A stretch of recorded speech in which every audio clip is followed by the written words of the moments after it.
Hi guys, welcome back to our channel.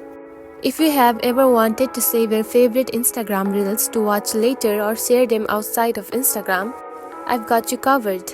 Today I'm going to show you exactly how to download Instagram reels on your iPhone. Let's jump in.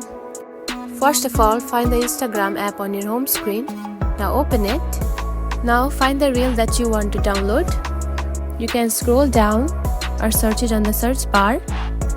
Open the reel. Now tap onto the share button. Here you can see the copy link option. Now tap on it. Now the link has been copied. Now go to the Google app.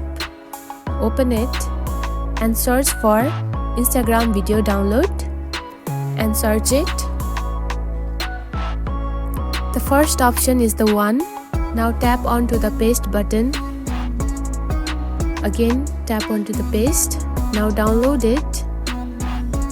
Wait for a few seconds. Close for any ads that comes.